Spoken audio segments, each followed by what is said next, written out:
Hi, this is Eric from longboxreview.com. Welcome to the show, and welcome to my pull list review for February 2021. And hey, I said February correctly for the first time. No second takes. I remember trying to say that month before and was having difficulty, but hey, it just came out. Anyway, celebrate the small things, folks. Anyway, so here I am to talk about books that I read in February. And you may be wanting to ask me, Eric, why are you talking about February? See? February's books. Good Lord. When it is clearly April. And the answer to that is simply that I did not have those books with me when I was away during March, when normally I would have done this. So I talked about this in my last Gutters episode, where I was quarantining for a couple weeks, and then I went to spend 2 weeks at my daughter's house. And while I did bring with me a short box full of comics, that was to do I brought the comics that I read for January 2021. And all the comics that I was going to talk about for my favorites of 2020 episode.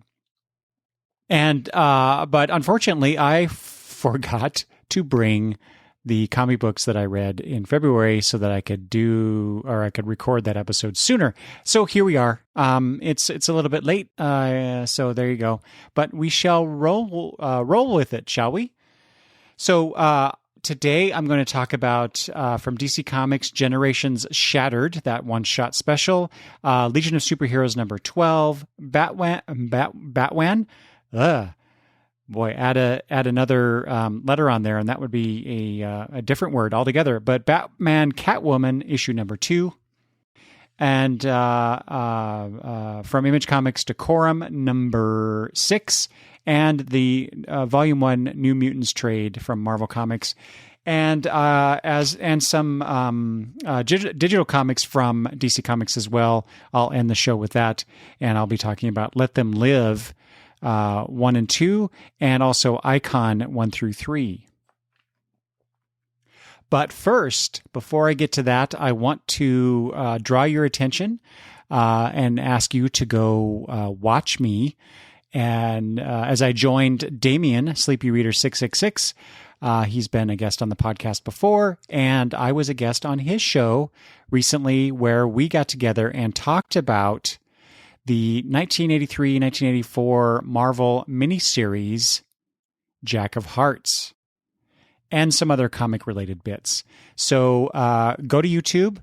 Search for Sleepy Reader 666, and of course I'll include a link to his channel and that particular episode in the show notes, so you can easily access that. Okay, well, so let's get to it, shall we? Generations Shattered, number 1.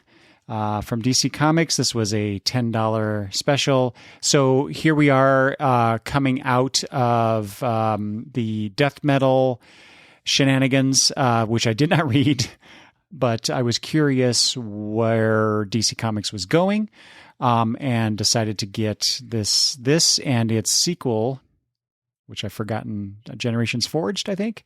But so I read this, and I guess I'm getting tired of the timeline shenanigans that DC Comics is doing all the time these days. I'm a little crisis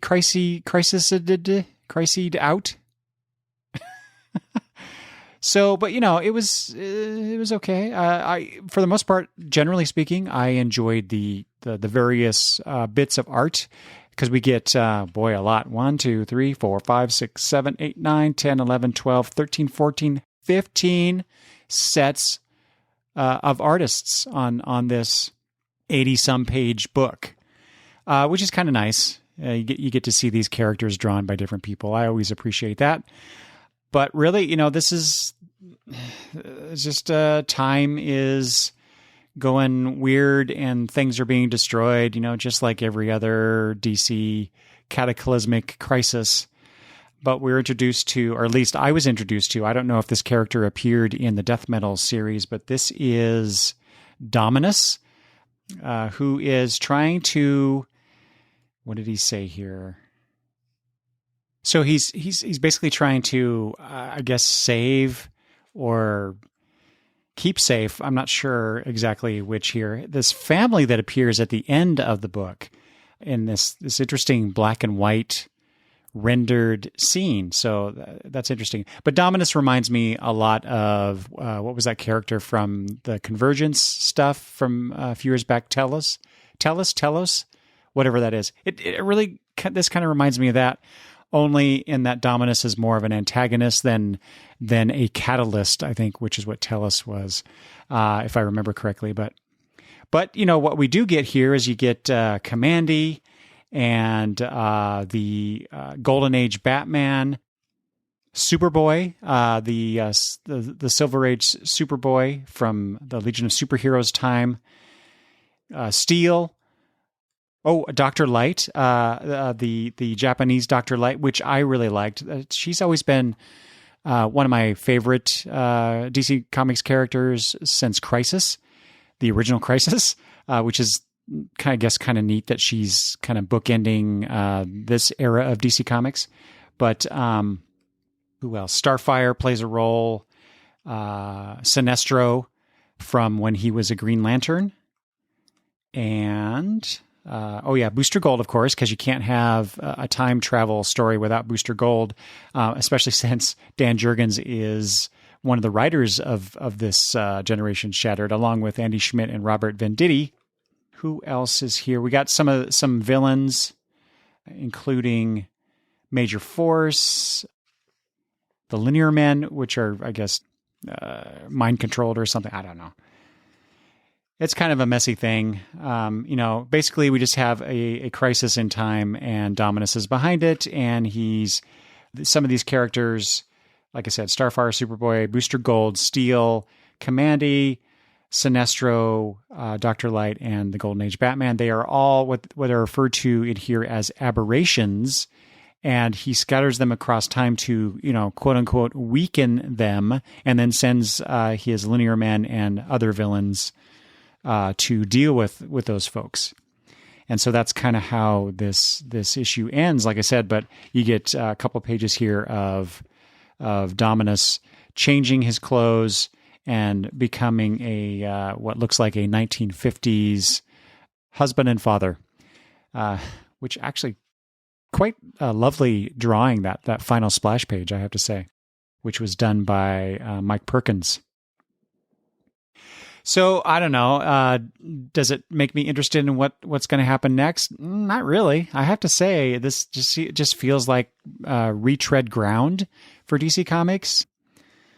Other than that, it's kind of nice to see all these different eras of DC Comics history. We get to see Fernando Pasarin drawing the 1980s version of the Legion of Superheroes, which is beautiful. So I would love to see more of that. Steel seems to be the Eradicator was the villain. The other villain. Steel seems to be trapped in the hole. I'm not worthy to be Superman, but I wear his symbol, all that kind of stuff. It just seems like we've seen that before. We've read that before.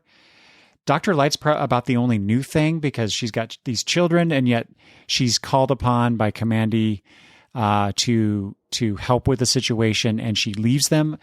That comes into play in the sequel, which I have read. And I'll get to that eventually when I do my April comics. You get to see the new Teen Titans during the time that they were Tara's with them, so it's pre that. Oh God, what is the Judas Contract? Pre the Judas Contract. So that was kind of neat to see those guys together because they're one of my favorite teams, including Dick Grayson as Robin. So that's cool.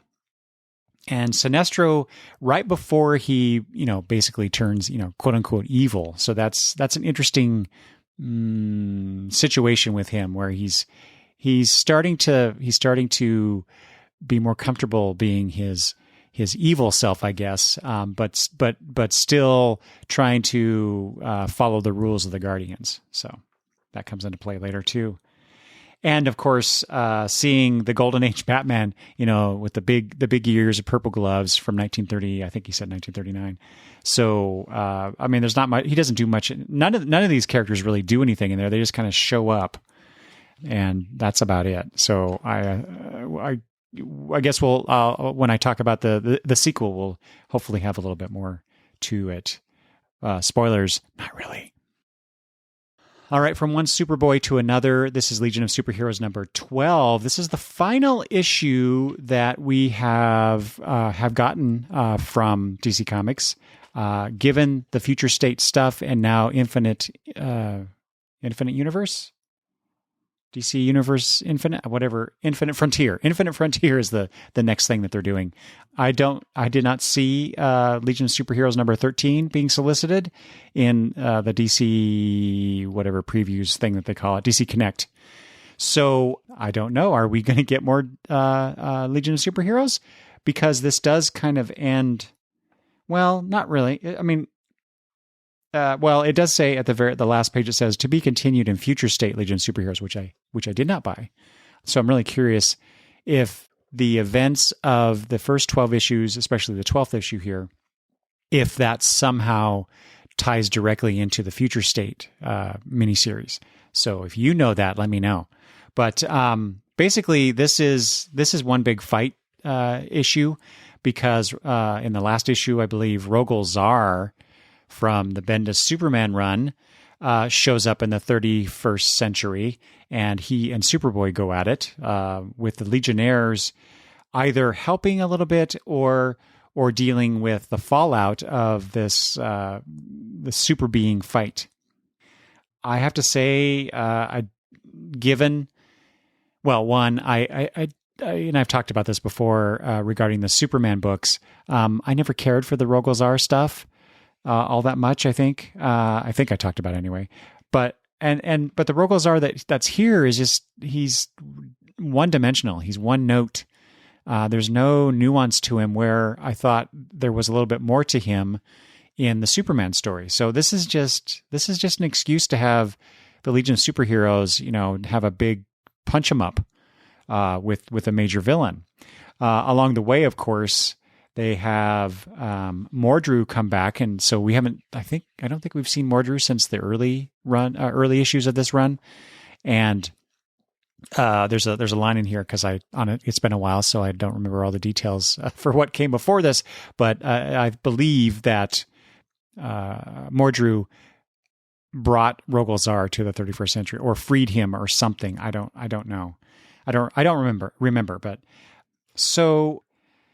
Really, we get down to it, or there's a couple things here towards the end that kind of wraps this up. But Superboy is not handling Rogol Zar well on his own, which you would expect because Rogol Zar took on Superman, and this is just Superboy. But Mon-El shows up towards the end, and between Mon-El and Superboy, they and some help with some help from some of the other Legionnaires, they are able to take care of the threat. I did like how there's a point where we get a scene of the two L's socking Rogol Zar, and Mon-El says, "Thanks, Grandpa," and Superboy says, "Oh, you shut up." I just thought that was cute. But what I don't like, that's the typical Bendis humor that comes across in a lot of his stuff. But there's a point where Zod shows up here. And he calls Rogol Zar out. "I am Zod. I have not opened the Phantom Zone in over 700 years.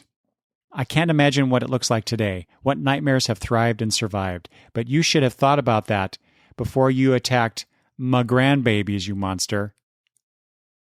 Yes, Zod said my grandbabies. Come on, Bendis. And then there's this callback to Superman the movie.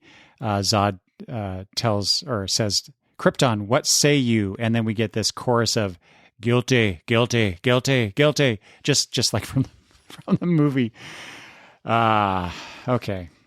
And then the issue does end, the last two pages. So the penultimate page, they're back on Earth, and Brainiac 5 is having a conversation with Gold Lantern, and Brainiac 5 reveals to the Lantern that the power ring that he's been using is not a Green Lantern ring, and those who gave it to you are not the Elders of Oa. And then the final page is the Legionnaires all gathered together, having a little party. They're dancing. Supergirl is there. When did she show up? Or is that a different character? But it looks just like Supergirl. Blonde hair, blue and red supersuit. She's dancing with, I believe that's Timberwolf. Down in the lower right corner, I thought this was kind of interesting. You've got Ultra Boy being kissed, and he's wide-eyed because he's being kissed by Dawnstar. Phantom Girl is off in the distance. She's kind of looking over at them, but she's got a smile on her face. And we've got Triplicate Girl, the three of them, looking over at this what's going on there, and one of them's laughing. I have to say, Triplicate Girl has been one of the brighter spots of this series. Just the way that Bendis and company have been portraying those characters, I should say, during this last 12 issues. So. Not my favorite issue of the Legion of Superheroes thus far, but here we are. Maybe we'll get some more. I sure hope so. While this is not my favorite era of the Legion, I have been enjoying it. So I'd like to read more. Next up is Batman Catwoman, not Batwan, whatever it was I was saying. Again, beautiful work done by Clay Mann and Tomeo Mori on art here. I've noticed now, for these first two issues, and also the third, because I've read that one already. But, when you open up the comic book, the interior, or the inside front cover, and the very first page of the issue are it's a 2-page spread of this house. Is this supposed to be Wayne Manor or something else? But I presume it's the former.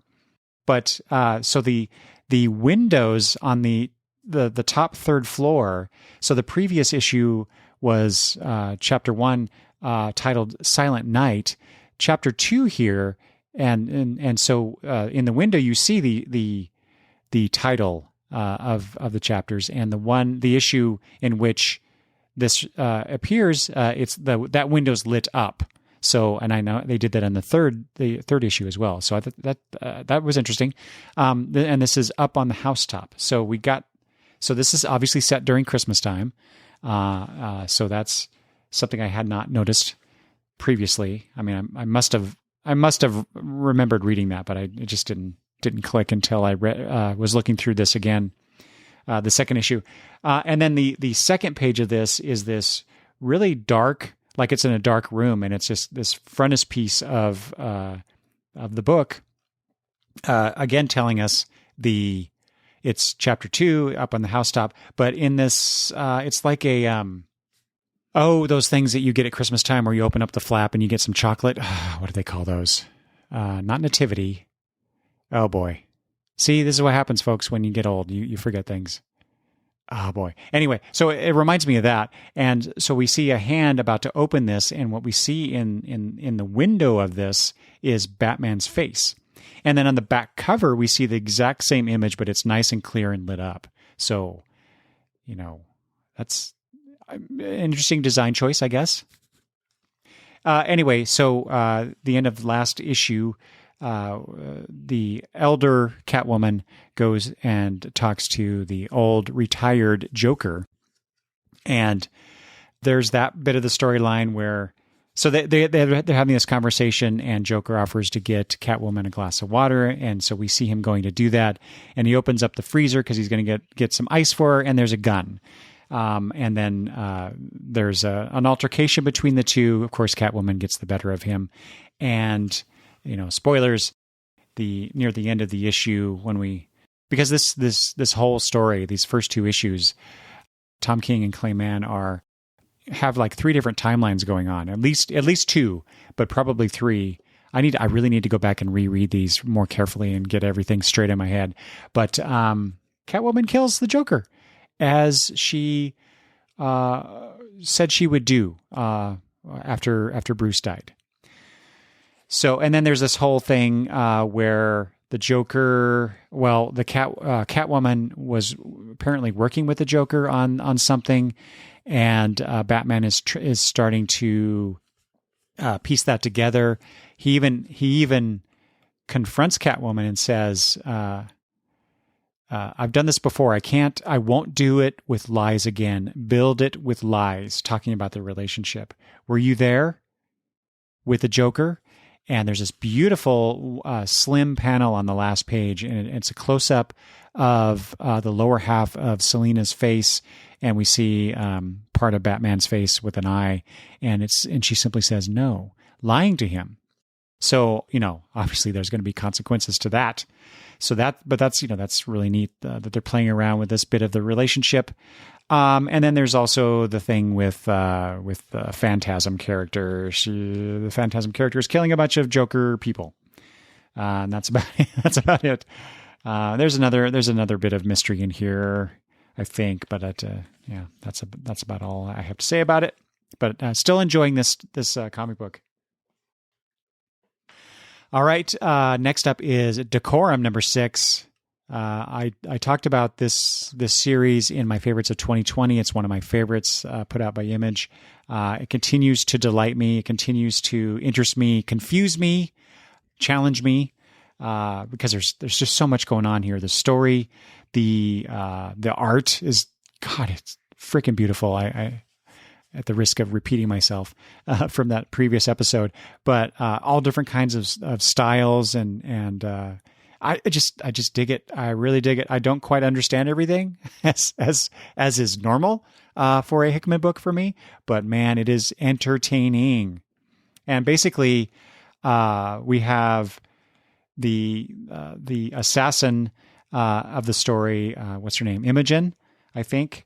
And so she's been, for the last 5 issues, has been training Nia to become an assassin like her. But what happens here in this issue, things start to evolve because the Ebony aliens, I don't remember if they've actually been named or I've just forgotten, but that's how I'll refer to them at this point. They come to the Assassins Guild that Imogen and Nia belong to, basically wanting them to find, this egg that they've been talking about for the last 5 issues. And in reward, they will be given a planet, a 2,000-mile wide planet of diamond. And of course, the leader of the Assassin's Guild are like, okay, guys, whoever gets this, whoever finds this egg, gets the prize, right? What's different here, though, is that Nia decides that she's going to go off on her own up against Imogen and the rest of the guild, even though really she's not ready for this because she's got some things going on that I guess feels like she needs that diamond planet to deal with. We see at one point in the story, she visits this. It looks like a tube. Yeah, it's a tube, and she says, there is never a time this doesn't break my heart visiting what is a younger child, a brother, perhaps. It's hard to, there's no real distinguishing features here, so I can't really say. I'm trying, kiddo, hang in there. So there's that. So again, this is just so cool. The Decorum is such a cool thing. There's this one splash page as we get into chapter 15 of this spaceship coming into orbit around this planet. It's just freaking beautiful. God, I love this book. And then the last print book I'm going to talk about before I get into the digital stuff is New Mutants Volume 1 by Hickman and Rod Race and others. So I talked about this with in the favorites of 2020, and also I talked before about the Hoxpox collection. I was never a big fan of mutants. The mutants. Oh, that sounds bad. Never a big fan of the X-Men stuff.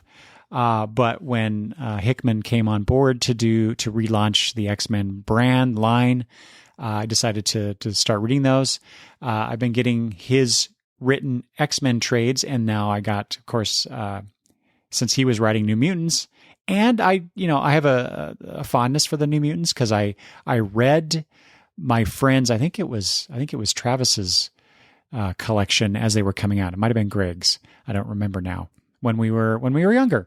And so I really like these. I've been getting the epic collections of the New Mutants, and eventually I'll get to those. Mostly for the Bill Sienkiewicz art is why I want to, but read that. But anyway, so because Hickman was writing this, and you got Rod Race on art, that doesn't hurt. But I wanted to read this, and this is interesting. This book, it is not like the Hickman written X-Men book. This is kind of a sitcom version of the X-Men with the New Mutants as the stars. So it was weird, kind of weird to read that. I didn't expect to see so much humor coming out of Hickman for this or in this book. So this collects issues 1 through 2, 5 and 7. So yes, 3, 4, and 6 are missing from this, and that's because those issues are dealing with the New Mutants that are back on Earth, because this collection of mutants, let's see, who is it here? Karma, Wolfsbane, Mondo, whom I do not know. This was a new character to me. Cypher, Mirage, Sunspot, Chamber, also a new character, and Magic. So they, after a brief introduction in the first few pages of this collection to kind of orient us as to what kind of catch us up on the events that are described in Hoxpox, with all the mutants are reborn, the ones that had died anyway, and so we see it from Wolfsbane's perspective essentially.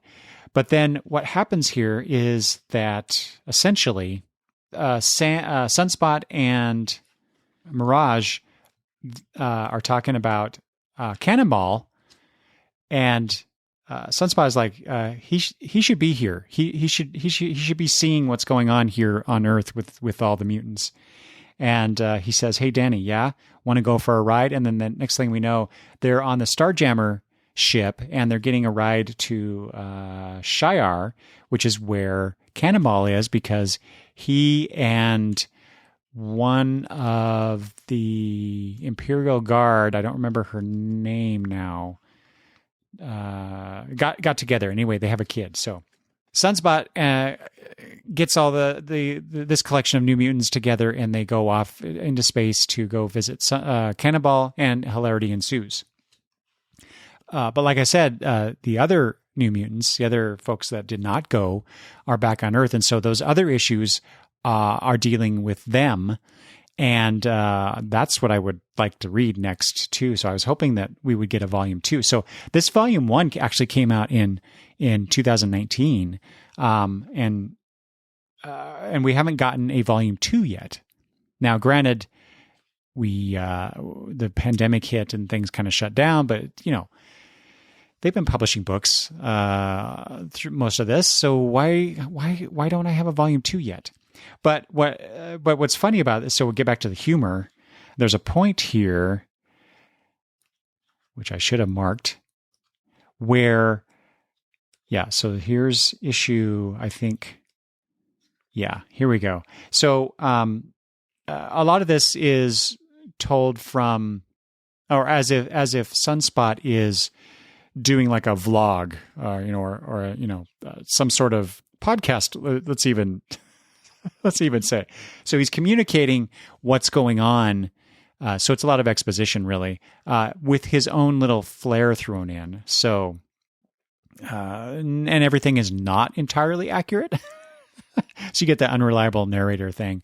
But anyway, so he's basically catching us up on the plot, because the previous issue was the other folks back on Earth, and so this is just a way to catch us up on what's going on with the space group. And then Danny comes in and says about his recap. It's you've spoiled what happens in the story. You skipped an entire issue. No, I didn't. Our last issue came out, which was number 5. Then issue number 6 came out, and now this is issue 7. Bobby, we weren't in the last issue. What? There's another team on Earth doing other New Mutant things. Their book comes out in between ours. It's like we skip a months. It varies. And so Sunspot eventually says, wait a second. Are you telling me there are New Mutant stories I'm not part of? What the? So, I do not get, this is not something I'm used to reading from Hickman. So it was a breath of fresh air, but, very unusual. These New Mutants also get involved in this plot where someone is trying to murder the young new empress of the Shi'ar Empire, and they help spoil that. And then Sunspot actually does get together with Cannonball, and he decides that he wants to hang out with Cannonball on Shi'ar or wherever they actually are. So I think the very last panel of the last issue in this collection is Sunspot telling Cannonball, "We are going to get into so much trouble." Yeah, I could totally see that. So yeah, I quite enjoyed this. It was neat to dip my toe into New Mutants territory. Even though I have very little reading experience with these characters from before, so it's almost like a brand. It's kind of weird. It's like a brand new book, brand new characters in a sense, but I have this not weird. I have this bit of nostalgia attached to it too. So I don't know. It's an interesting time to be reading X-Men comics, I guess. I also read the new digital first series, Let Them Live, which is, as it says on the cover, unpublished tales from the DC Vault. So apparently this is presenting stories that were commissioned in some form and never saw publication. And I think the first one had to do with the Suicide Squad, specifically Harley Quinn and Deadshot. I don't really remember much about that one. I know I read it. To be honest, I skimmed it because I just don't have much of an interest in Harley Quinn, unlike our granddaughter, Madison. The second one had to do with Nightwing, which was actually quite fun, kind of touching on Nightwing's daredevil nature, being a circus acrobat, something that I think sometimes DC as a whole and certain writers of Nightwing forget that he, grew up in a circus as a young boy, and probably had a lot of, or that played into a lot of, who he is. Anyway, it was quite fun, a lot of fun. It also shows that, Dick Grayson is the kind of person who, while he may appear to be devil may care and whatnot, he is very much like his mentor, a tactician, and, he will not put others in harm's way when he knows he can do certain things, which I just adored that part of the story. And then finally, in the digital comics front, I read, since these issues are now starting to appear on the DCU app, this is from the Milestone imprint. I read Icon issues 1 through 3, and these are comics and characters that I know about, but I never read when they were being published. And I have to say, what an interesting concept! What an interesting interpretation, because Icon is the Superman-esque character, but more importantly, is his companion. And in a nice little twist, Rocket is not the sidekick. Icon is more the sidekick in the story, even though he is the most more powerful of the two. But so I really dug the interactions between these two characters, how this young woman basically goads this all-powerful older alien man into doing more and doing better. And I can't think of a better analogy for how things are these days in the political arena. But it was quite fun to read these. They had a very different take on storytelling. They really just kind of threw you in into the adventure without a lot of preamble, without a lot of explanation. And then on top of that, I found Rocket's powers basically taking the kinetic energy of things. The force field, I think, that she has around her absorbs the kinetic energy, and then she can use it against her foes. I thought that was really kind of cool. And I'm pretty sure that I've seen that before in other heroes, but I don't know if I read those stories were they published before Icon. I'm curious what the pedigree of those powers are. If that was something that Rocket kind of was first, or at least championed. I'm not sure. Now I'm very curious. So anyway, I plan on reading more of Icon and also dipping my toe into more of the Milestone stuff now that more and more issues are being released. So there you go. So there you have it. Those are all the books that I read in February. Hey, I did it again. 2021, and I'll be back to talk about the books I read in March, which were a few more in number than these, because I had more time in the evenings when I was in quarantine, and then when I was staying with my daughter. Anyway, so I'll get to those eventually. But if you are reading any of these books, let me know what you think of those, and you can do so by emailing me at longboxreview@gmail.com. Or you can visit the blog and leave comments there, or talk to me on Twitter at LongboxReview. And with that, I leave you, and thank you for listening, and I will talk to you later. Bye-bye.